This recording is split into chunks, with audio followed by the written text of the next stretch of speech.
सभी शिक्षक साथियों को मेरा नमस्कार।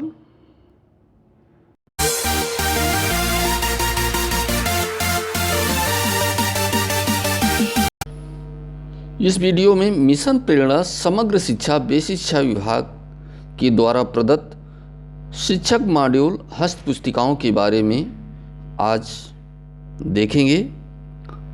ध्यान आकर्षण, आधारशिला, शिक्षण संग्रह।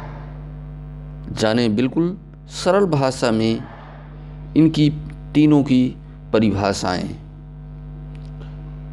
मिशन प्रेरणा के तहत यदि अभी तक आपने हमारा YouTube चैनल सब्सक्राइब नहीं किया है तो प्लीज़ इस चैनल को सब्सक्राइब कर लें, और वीडियो के अंत में यदि ये वीडियो आपको उपयोगी लगे तो लाइक ज़रूर करें और अपने शिक्षक साथियों तक इसको शेयर करें।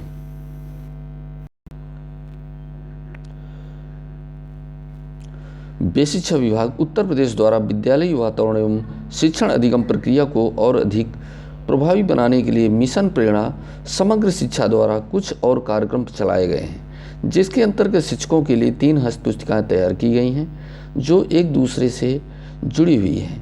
ये तीनों मॉड्यूल इस प्रकार से हैं: आधारशिला मॉड्यूल, ध्यान आकर्षण मॉड्यूल और तीसरा शिक्षण संग्रह मॉड्यूल। आधारशिला हस्त पुस्तिका क्या है, इसकी परिभाषा क्या है? इस मॉड्यूल में कक्षा 1 व 2 के बच्चों में भाषा व गणित की बुनियादी समझ को विकसित करने के लिए शिक्षण सामग्री व गतिविधि का समावेश है। यह आधारशिला बुनियादी शिक्षा के लिए कक्षा 1 व 2 के लिए बनाई गई हस्त पुस्तिका मॉड्यूल है। ध्यान आकर्षण हस्त पुस्तिका शिक्षक जो भी कक्ष में पढ़ाने जाते हैं तो उन्हें कुछ चुनौतियों का सामना करना पड़ता है, जिसका कारण बच्चों का अलग अलग अधिगम स्तर होता है।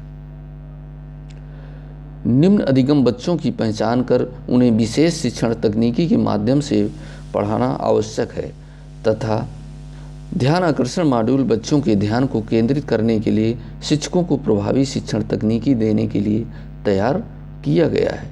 तो यहाँ पर साथियों एक कक्षा के अलग अलग विद्यार्थियों में अलग अलग अधिगम स्तर होती है, उनकी सोचने समझने की क्षमता अलग अलग होती है, सबका अधिगम स्तर अलग अलग होता है, भिन्न भिन्न होता है। इसलिए हमें कम लेवल के बच्चों को विशेष ध्यान देने की आवश्यकता पड़ती है और उनको समावेशित करते हुए दोनों तरह के बच्चों को एक साथ लेते हैं।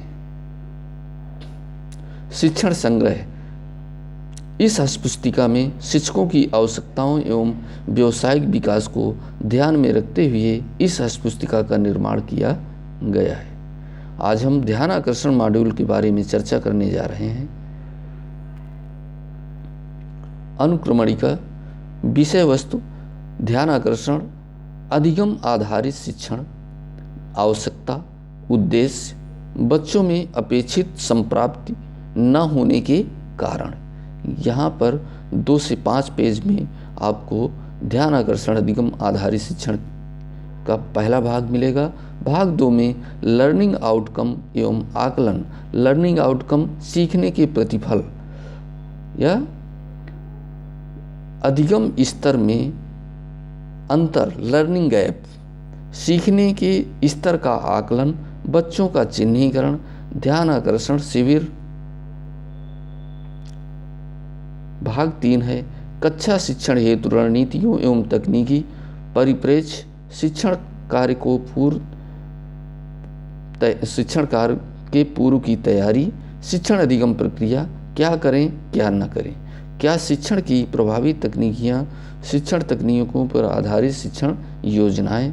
यह आपको पेज नंबर 16 से 90 के बीच में भाग 3 मिलेगा। भाग 4 ध्यान आकर्षण मॉड्यूल में परिशिष्ट आरंभिक परीक्षण के प्रपत्र, हिंदी कक्षा 3, गणित कक्षा 4, विज्ञान कक्षा 6, अंग्रेजी कक्षा 4, परिशिष्ट अधिगम परिणाम आधारित प्रगति विवरण, हिंदी गणित विज्ञान अंग्रेजी, परिशिष्ट प्रभावी शिक्षण तकनीकी तालिका, अक्सर पूछे जाने वाले प्रश्न, परिशिष्ट ध्यान आकर्षण शिविर हेतु समय सारणी। यह आपको भाग 4 91 से 131 नंबर पृष्ठ तक ये आपको पार्ट 4 मिलेगा, जिनके अंतर्गत हम ध्यान आकर्षण मॉड्यूल के बारे में विस्तृत रूप से सीख सकते हैं, देख सकते हैं। ध्यान आकर्षण अधिगम आधारित शिक्षण भाग 1। आवश्यकता। कक्षा शिक्षण के दौरान कुछ बच्चे अपने कक्षा आयु और मानसिक स्तर के अनुसार अन्य बच्चों की अपेक्षा कुछ सीखने और अंक प्राप्त करने में पीछे रह जाते हैं, और यह भी देखा गया है कि शिक्षक द्वारा विभिन्न शैक्षणिक प्रयासों के बावजूद बच्चों में भाषा कौशलों को ग्रहण करने में भी परेशानी होती है, जैसे वर्णों, शब्दों को पहचानने में कठिनाई, लिखने में वर्तनी अशुद्धि, इसके अलावा बातचीत करने व बोलने में झिझक महसूस करने जैसी समस्याएं देखी गई हैं। इसी प्रकार गणित विषय में जोड़ घटाना, गुणा भाग, अंकों, चिन्हों की पहचान, आरोही और अवरोही क्रम, इन सभी विषयों में पर्याप्त समझ विकसित करते हैं। उद्देश्य। ऐसे बच्चे जो कक्षा शिक्षण के दौरान पढ़ाए जाने वाले प्रकरणों को समझने में कठिनाई महसूस करते हैं। दूसरा, बच्चों के अनुरूप शिक्षण विधि। तीसरा, बच्चों के अनुरूप शिक्षक का व्यवहार। तीसरा, बाल केंद्रित शिक्षण विधि का प्रयोग। कक्षा के अनुरूप संबंधित विषय के लर्निंग आउटकम को लक्ष्य बनाकर शिक्षण कार्य करना। कक्षा शिक्षण में ध्यान आकर्षण हेतु सभी बच्चों का सतत अवलोकन। बच्चे ध्यान से सुने, इसके लिए उनके अच्छे कार्यों की सराहना। बीच बीच में बच्चों को प्रोत्साहन करते जाना है, मोटिवेट होते रहें। जैसे बच्चों में अपेक्षित संप्राप्ति न होने के प्रमुख कारण। जो बच्चों को सिखाया जाता है उसमें से बच्चे कम सीख पाते हैं, उनके क्या रीजन हैं। जैसे माता पिता की शैक्षिक स्थिति। कुछ ग्रामीण क्षेत्र में अधिकांश माता पिता की शैक्षिक स्थिति पढ़े लिखे नहीं होते हैं। इसका भी एक मुख्य कारण है अपेक्षित संप्राप्ति बच्चों में न होने का। दूसरा, अध्यापकों का कठोर व्यवहार। जैसे कुछ बच्चे अध्यापकों से डरते हैं, उनके अंदर झिझक होती है, डर होती है, तो ये भी एक कारण है। ज्ञानेंद्रियों में आंशिक विकार, जैसे सुनने की, श्रवण बाधित बच्चे कुछ होते हैं, कुछ में बोलने की, समझने की, इस प्रकार से विभिन्न प्रकार से ज्ञानेंद्रियां भी उसमें अपेक्षित संप्राप्ति न होने के कारण बंद हो सकती हैं। कलहपूर्ण पारिवारिक वातावरण।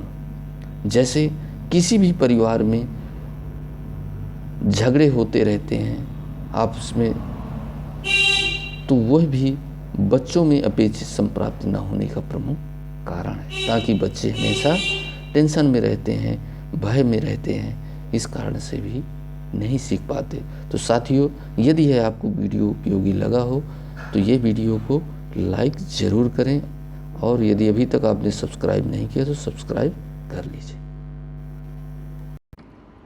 साथियों, आज का वीडियो यदि उपयोगी लगा हो तो लाइक कर दीजिए और मित्रों में शेयर कर दीजिए। अपने मूल्यवान विचारों से कमेंट सेक्शन में अवश्य अवगत कराएं। आगामी वीडियो में मिशन प्रेरणा के अन्य प्रमुख बिंदुओं पर वार्ता होगी। तब तक के लिए आपसे अनुमति चाहता हूँ। धन्यवाद।